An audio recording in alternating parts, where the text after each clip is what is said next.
নমস্কার বন্ধুরা, আজকে আমি নিয়ে এসেছি রুই মাছের একটা পাতুরি। রুই মাছটি সর্ষে বাটা দিয়ে হবে, তার জন্য নিয়ে নিলাম 500 গ্রাম রুই মাছ। তার সাথে নিয়ে নিয়েছি বড় সাইজের 2টো আলু, 2টো টমেটো, একটা বড় সাইজের পেঁয়াজ কুচি। এখন মাছগুলোতে হলুদ লবণ মাখিয়ে নেব। তার জন্য দিয়ে দিলাম হলুদ গুঁড়ো, দিয়ে দেবো স্বাদ মতো লবণ। এখন মাছটাকে হলুদ লবণ ভালো করে মেখে নেব। মাছটা হলুদ লবণ মাখা হয়ে গিয়েছে। এখন আমি একটা কড়া বসিয়ে দেব। সর্ষে পাতুরিটা করার জন্য এখানে নিয়ে নিলাম 2 চামচ সাদা সর্ষে, তার সাথে 3টে লাল কাঁচা লঙ্কা। আমি এখন এটা মিক্সার গ্রাইন্ডারে দিয়ে দেব। তার সাথে দিয়ে দেব অল্প জল। কড়া গরম হয়ে গিয়েছে, তার মধ্যে দিয়ে দেব আমি সাদা তেল। তেল গরম হয়ে গিয়েছে, এখন আমি মাছগুলো দিয়ে দেব।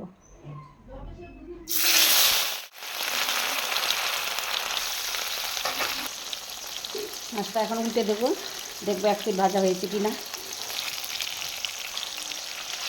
মাছটা আমি বেশি ভাজবো না, কারণ এটা সর্ষে পাতুরি হবে। সর্ষে পাতুরিতে বেশি ভাজা ভাজা করলে মাছটা স্বাদ লাগবে না, হালকা ভেজে নেব। এক পিঠ হয়ে গিয়েছে, এখন আরেক পিঠ একইভাবে ভেজে নেব।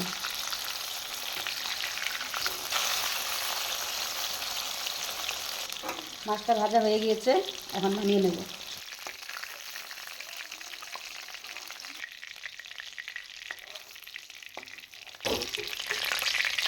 একইভাবে পরের মাছগুলো ভেজে নেব,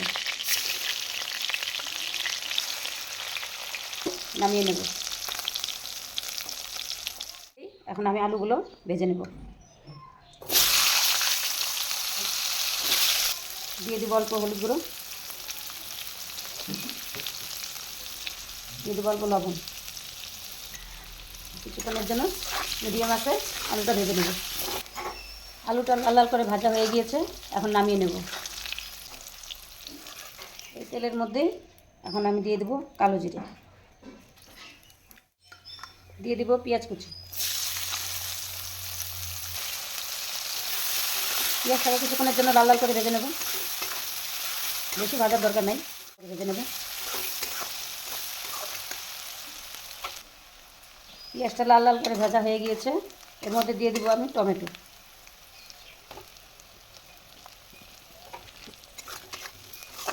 টমেটোটাকে কিছুক্ষণের জন্য নাড়াচাড়া দিয়ে নেব। আমি এর মধ্যে দিয়ে দেবো হলুদ গুঁড়ো,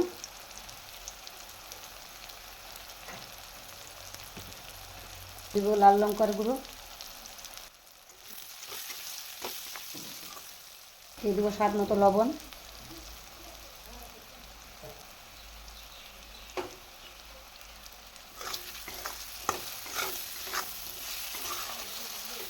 মশলাটাকে কষিয়ে নেব। কষিয়ে নেওয়ার জন্য দিয়ে দেবো অল্প একটু জল, নাহলে মশলাটা পুড়ে যেতে পারে।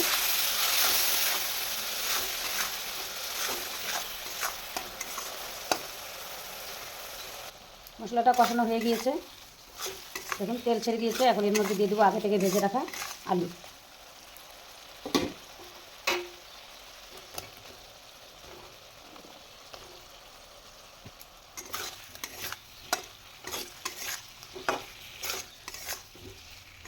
ঝালের জন্য দিয়ে দেবো 2টো কাঁচা লঙ্কা। আলুটা সিদ্ধ হয়ে যাওয়ার জন্য আমি কিছুক্ষণের জন্য 2 মিনিটের জন্য ঢাকা দিয়ে দেবো।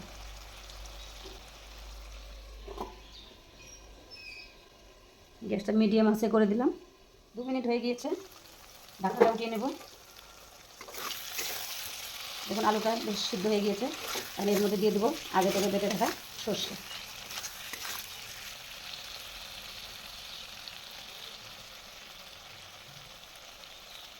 কিছুক্ষণের জন্য সর্ষেটা দিয়ে মিশিয়ে নিব ভালো করে।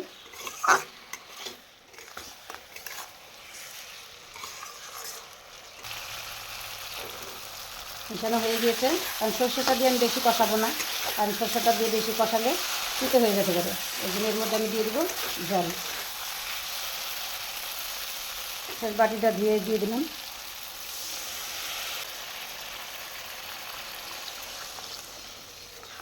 কারণ বেশি গাঢ় করবো না, কারণ একটু পাতলা ঝোল হবে।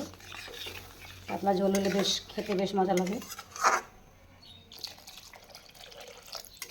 আমি আমার পরিমাণ মতো জল দিলাম, আপনারা আপনাদের পরিমাণ মতো দিয়ে নেবেন।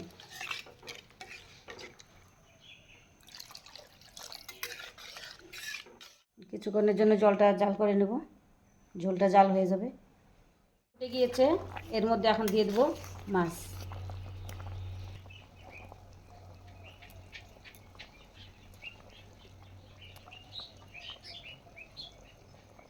মাছটা দিয়ে কিছুক্ষণের জন্য জাল করে নেব, কারণ বেশি জাল করা যাবে না, বেশি জাল করলে আবার তিতা হয়ে যেতে পারে। এটা সর্ষে পাতুরি, তাই এটার মধ্যে আমি অল্প একটু কাঁচা তেল দিয়ে দেবো, কাঁচা সর্ষের তেল।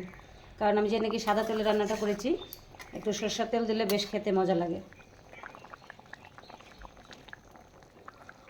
আর 1 মিনিটের জন্য আমি জলটাকে জাল করে নেব।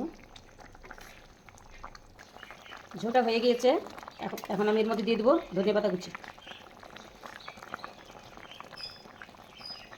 এভাবে একদিন বানিয়ে বাড়িতে দেখবেন, বেশ গরম ভাতের সাথে জমে যায়। রান্নাটি ভালো লাগলে লাইক, কমেন্ট, শেয়ার এবং সাবস্ক্রাইব করার অনুরোধ রইল। ঝোলটা হয়ে গেছে, এখন আমি নামিয়ে নেব।